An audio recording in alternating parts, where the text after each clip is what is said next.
Halo semuanya, welcome back to my channel. Senang sekali saya di Desquero dan juga dengan siapa ini?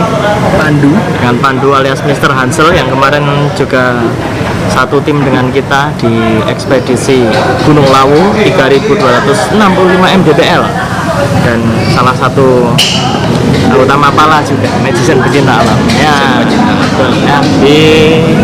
Sekarang ini kita sedang berada di Kabehan Rooftop ya. Ini kita janjian di sini memang karena kita mau bikin video. Jadi mohon maaf kalau agak-agak rame karena memang ini tempatnya pusat kota ya. Di perempatan ini rame banget. Jadi kalau kalian pengen sambil makan, pengen sambil nonton-nonton jalanan di kota Jogja, langsung aja datang ke Kabehan Rooftop. Mungkin lain kali ketemu sama saya juga bisa. Dan di video kali ini kita kembali di konten horror mania. Horror mania kali ini kita akan mengulas atau mereview perjalanan kita kemarin ya. Review perjalanan kita kemarin versi horror. Karena kemarin cukup banyak ada kejadian unik dan cukup membuat kita bertanya-tanya kenapa kok bisa ada kejadian seperti itu. Nah, jadi sebelum kita masuk ke konten horror mania pada kesempatan kali ini, ada baiknya buat kalian yang baru saja bergabung dan baru tahu ada channel ini, langsung saja untuk subscribe terlebih dahulu ya. Dan jangan lupa juga untuk bunyikan loncengnya supaya kalian selalu mendapatkan notifikasi terbaru. Jadi mohon maaf ini kalau muka kita masih agak-agak bladus karena masih proses pemulihan ya. Jadi masih proses pemulihan, kemarin kita sana sunburn ya, gosong ya kena sinar matahari. Banyak anak gajah juga leduk maksudnya. Karena kita di puncak kemarin jam 12 siang ya. Jam 12 siang kita baru sampai puncak. Karena kita kemarin juga nggak terlalu ngejar ini ya. Nggak terlalu ngejar ya, tempenya udah datang. Nah ini nggak terlalu ngejar apa namanya sunrise ya. Kita ngejar puncaknya aja sampai Mbok Yem juga. Jadi kemarin kita berangkat dari base camp jam berapa? Dari base camp Simaksi itu sekitar jam 7 sampai atau jam setengah 8 lah. Dan kita memang tidak ada rencana untuk jalan malam ya, karena dia sendiri nggak bawa headlamp atau nggak bawa senter, yang bawa senter cuma saya sama Aldo ya, dan dua orang yang lain, si Rahman juga nggak bawa, Pandu juga nggak bawa. Jadi kita memang tidak ada niat untuk jalan malam. Jadi waktu kita sudah sampai di campground sebelum pos 5 ya, itu di mana itu? Bulak Peperangan. Sebelum ya. Jadi bawahnya dikit Bulak Peperangan, kita camp di sana. Itu udah lewat Sabana juga nih. Sabana pertama udah lewat. Kita ngecamp di sana. Kemudian malamnya masih aman-aman aja itu ya. Masih aman. Tapi habis maghrib itu sebenarnya udah agak-agak ngerasa nggak enak karena kita udah waktu naik itu udah lewat kayak pohon yang gede-gede itu loh. Waktu udah malam sebelum Sabana itu kan yang pinggirnya jurang itu kan ada banyak pohon gede-gede itu. Wah itu juga rasanya udah beda loh itu. Itu sebenarnya kemarin waktu kita pos pertama emang Pos 1. Oh itu Mbah Branti itu ya? Mbah Branti. Sebenarnya yang mancing saya buat ikut ke Lawu kemarin emang ini kayak apa ya? Ada pengalaman apa ini? Pengen ikut ke Lawu itu kenapa? Gini, ceritain. Seminggu sebelum ke Lawu itu saya kan kalau di rumah itu sering banget namanya ngaji ya, sering banget ngaji. Terus apa? Kadang kita kalau lagi ngaji kayak gitu, kok kita ya saya ya. Dan kitanya yang beragama Islam. Itu kadang kalau lagi khusyuk banget, lagi nikmat banget ngajinya, kadang kita sampai bisa buat kita nggak minta, saya nggak minta, kadang bisa tiba-tiba buka mata kita bisa duduk tempat. Nah kebetulan kemarin waktu ngaji yang terakhir itu tiba-tiba saya masuk ke sebuah tempat itu kok kayak candi tapi cuman bukan kayak candi Prambanan Borobudur gitu ya, tapi beda itu candinya cuma kayak tumpuan-tumpuan batu. Terus tiba-tiba saya udah ada di puncak gunung itu secara bukan fisik tapi kayak ini ya, pikiran dan angan-angan itu udah sampai sana ya. Kayak pikirannya tuh sampai sana, aku sebenarnya ada apa ini. Terus aku ngaji itu di sana kan tetap mikirnya aku niatku ngaji fokus, ternyata udah sampai sana kenapa malah ketemu sama yang penunggunya sana. Tapi kok aneh, maksudnya Anehnya gimana? Kayak gitu ya. Aku pribadi kayak gitu nggak cuma sekali sebenarnya. Sempet pernah juga pikirannya sampai ke pantai selatan pernah, ke Gunung Merapi pernah, ke gunung-gunung Sumbing Slamet pernah. Tapi Gunung Lawu ini beda, bener-bener beda banget dari yang lain. Bedanya gimana? Pertama, yang tak temui waktu di gunung-gunung selain Gunung Lawu ini itu semua berbentuk siluman. Berbentuk siluman dan mereka bener-bener agak apa ya, mereka bener-bener kayak nggak punya tata krama sama sekali. Jadi benar-benar siluman yang liar gitu ya. Bener-bener siluman liar. Tapi kalau di Lawu ini bener-bener mereka tuh kayak ada sebuah tatanan kerajaan kayak gitu. Jadi Ya. nah itu awal kenapa saya mau diajak dadak naik Lawu Ya. itu jam 10 siang. Terus berangkatnya jam 3 sore, jam 3 jam 5 gitu. Jadi for your information, saya ngajak dia ini hari H-nya. Hari H, Rabu. Saya harusnya ngajak Usmud. Jadi Usmud nggak bisa. Biasanya kan saya kemana-mana bawanya Usmud. Nah ini kebetulan Usmud nggak bisa. Saya switch digantiin sama Pandu. Ya.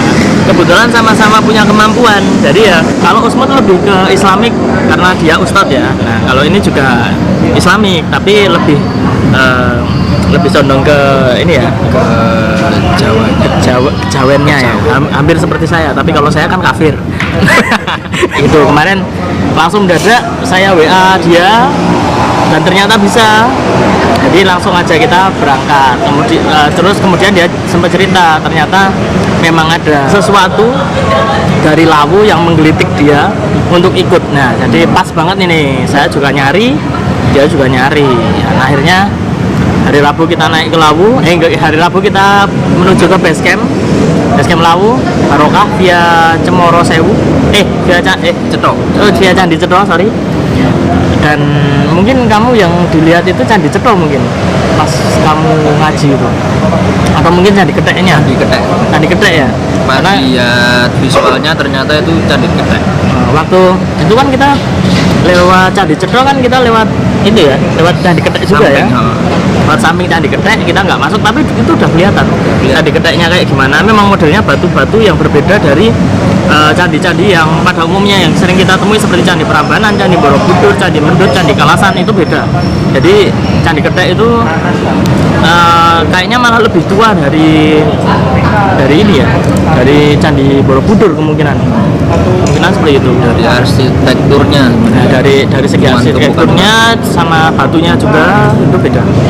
Kemudian kemarin tadi bilang dari pos 1 gimana pos 1?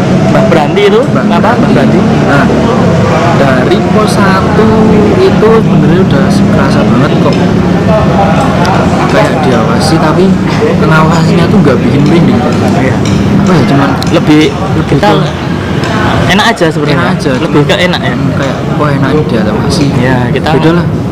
Kita nggak terasa terancam.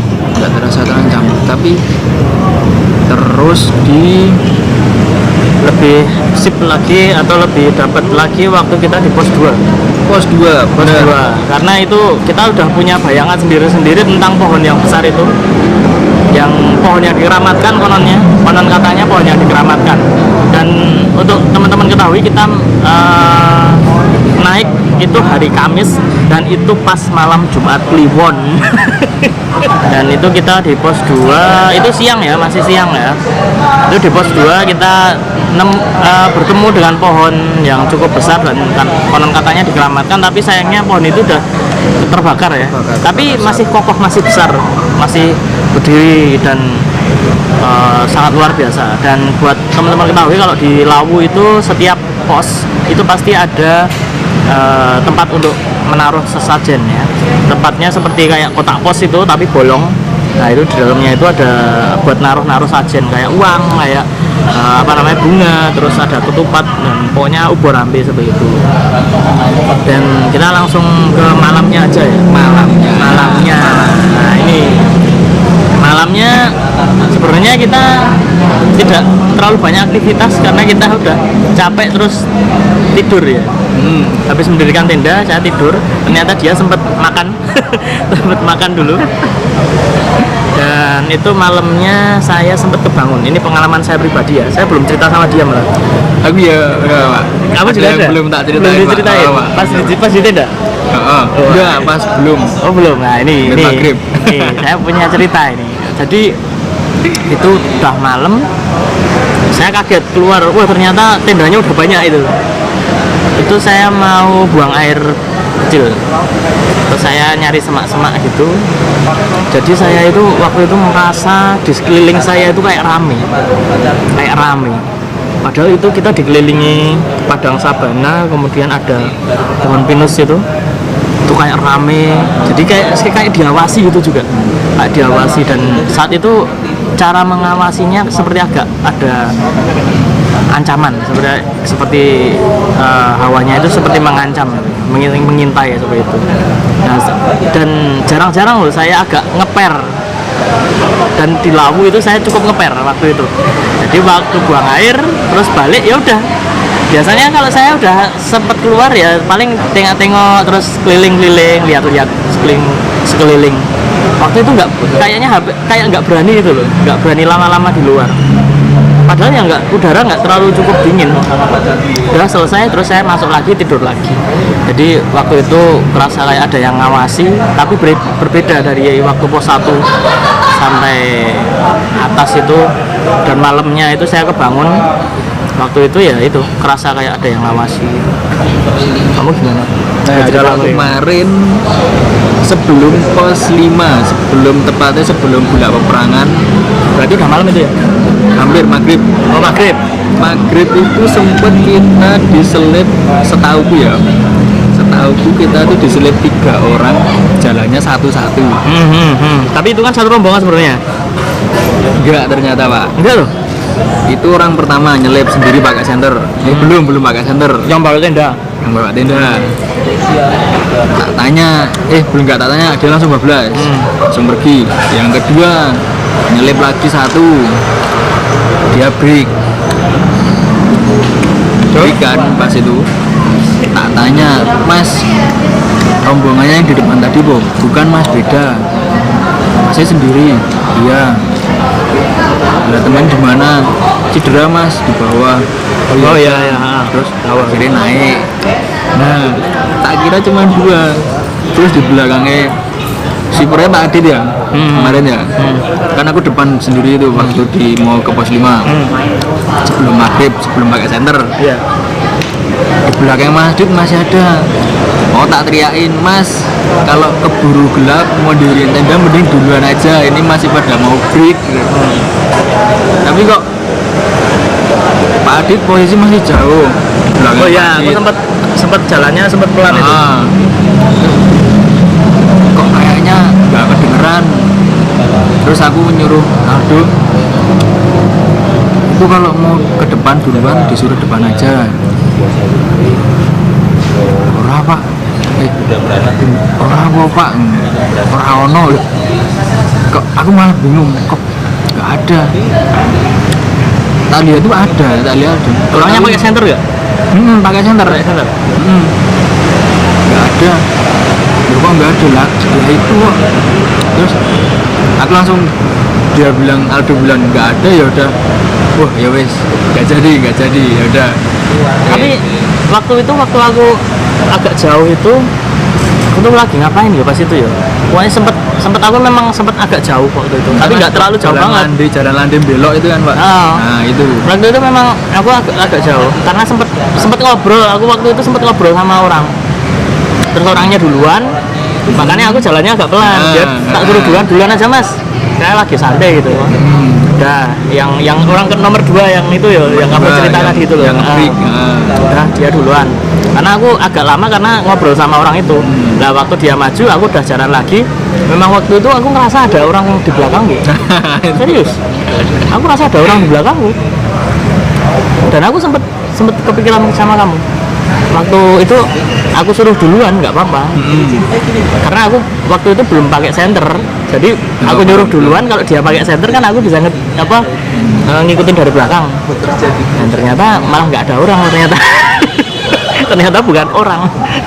Dan itu sungguh-sungguh terjadi. Itu terjadi. Dan saya belum tahu kalau dia mau cerita itu. Dan sekarang ini saya baru tahu ternyata kita sempat mengetahui hal yang sama dan diem ternyata. Jadi luar biasa. Ternyata memang ada gunanya saya bawa dia. Udah niat. Terus waktu malam udah di dalam tenda ada sesuatu nggak? Malam di dalam tenda itu habis makan ya. Habis makan sarden kok habis kamu makan sendiri? Habis makan sarden. Terus badan udah enak, hangat, kaki juga udah mulai nggak dingin karena itu kaki itu paling lama banget hangatnya.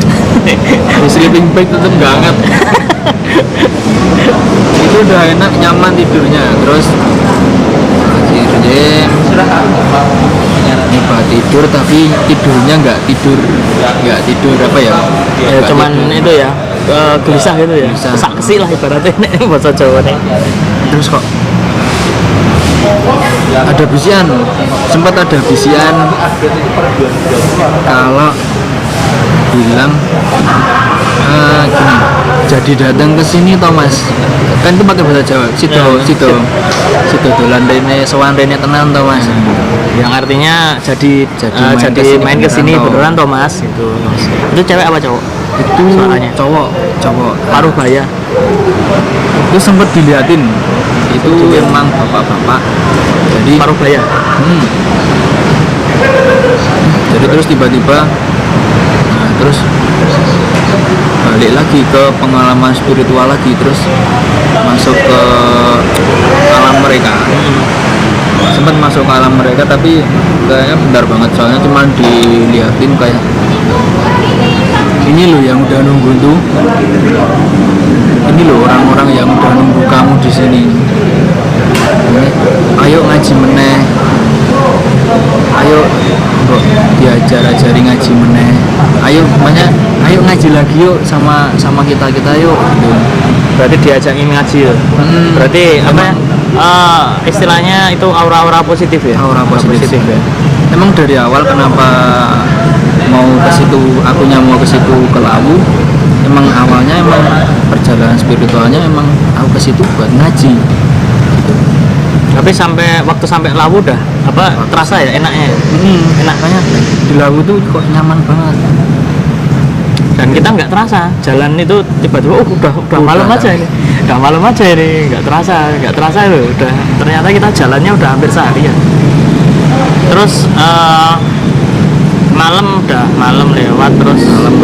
Tapi terus kita, kalau aku pribadi habis itu yang lebih sip lagi itu waktu di Pasar Dieng. Udah di Pasar Dieng karena kita di video yang sebelumnya yang versi Mapala saya sudah memberitahu ya, di Pasar Dieng kita menemukan banyak uang yang diletakkan di mana-mana, ada yang diselipkan di pohon, ada yang di bawah batu, ada yang di atas batu, ada juga yang ya cuma ditaruh aja ya, ada yang 500-an, ada yang 1000, ada yang 2000, ada yang 5000. Sebenarnya kalau dikumpulkan cukup banyak itu, tapi ya kita menghormati yang ada di situ ya, karena mitosnya katanya kalau misalkan waktu di Pasar Dieng kita itu terasa ada yang ramai, terus aura-auranya kok wah kok nggak enak, rasanya kok ramai banget ini, padahal sepi nggak ada orang. Ya kita meletakkan uang di situ, dan kebetulan saya juga waktu itu juga meletakkan uang di situ. Ya entah itu pengaruh atau tidak, setidaknya perjalanan kita sampai puncak aman-aman saja tanpa kendala satu apapun. Kalau kamu gimana waktu di Pasar Dieng kemarin? Di Pasar Dieng jujur esensinya beda, auranya udah beda. Artian di situ kenapa beda? Kamu kayak masuk perkampungan loh. Gini Pak, dari awal masuk Lawu itu udah ngerasain perkampungan. Perkampungan tak kasat mata. Tapi waktu di Pasar Diengnya itu beda lagi. Hawanya lebih ke pengap. Nggak Jadi tahu. kayak crowd ya, kayak banyak orang di situ. Kayak banyak orang. Tapi auranya beda, nggak kayak waktu di bawah. Kalau di bawah itu emang kayak rasanya tuh aman-aman aja. Aman. Oke. Contoh kayak di pos 3 itu banyak orang, banyak bener-bener orang ya, bener-bener orang banyak itu ya. Itu kita malah seger-seger aja, nggak masalah. Tapi kalau di kalau di Pasar Dieng, kita cuman sama rombongan dari Semarang sama Boyolali, itu udah cuman berapa orang itu malah kayak ramai banget itu. Itu apa ya, aura jelek, ya kok bukan aura jelek sih, tapi aura kayak aura negatifnya tuh bener-bener baru kerasanya waktu di laut tuh di situ. Sempet ini pengalaman di rumah ya, pengalaman di rumah pas naik Lawu kemarin. Ternyata sempat ada satu sosok kemarin, emang nggak WA Mas Adit, emang mau diomongin di sini aja. Ya, terus Satu sosok kayaknya emang datengin sampai rumah. dari Lawu ikut ke sampai rumah. Tapi cuman kayak apa ya, model sales. Jadi cuman datang dan pergi. Jadi cuman aku bisa nih kasih uang, aku bisa nih kasih kamu kekayaan, kasih keberuntungan, apa pengasihan lah. Kamu tinggal makan ini ayam, ini aja kok. Dan itu makanya nggak perlu beneran, cuman di mimpi ini aja, cuman dibatasin aja. Kalau kamu mau, nanti tak kasih semuanya. Bener. Wah ini udah nggak bener. Ini udah aura negatifnya ini. Ini tak tolak. Dia nggak suka. Ini balik. Itu wujudnya seperti apa? Itu wujudnya. Ini Pak. Itu siluman itu maksudnya itu kayaknya. Itu kalau pernah lihat Sunggokong Pak, ya. Iya. Kalau pernah lihat Sunggokong itu cepat kayak Pak. Oh kayak cepat kayak itu ya. Bener. Manusia berkepala babi itu. Tapi nggak gendut sih. Nggak gendut. Malah gagah kayak gitu. Gagah. Gagah terus tapi kepalanya babi. Babi apa celeng? Babi sama celeng kebetulan Pak. Bedanya celeng ono siunge. Oh iya, Babi ra ono. Tak kira ada siungnya cuma bedain cewek cowok ya. Enggak.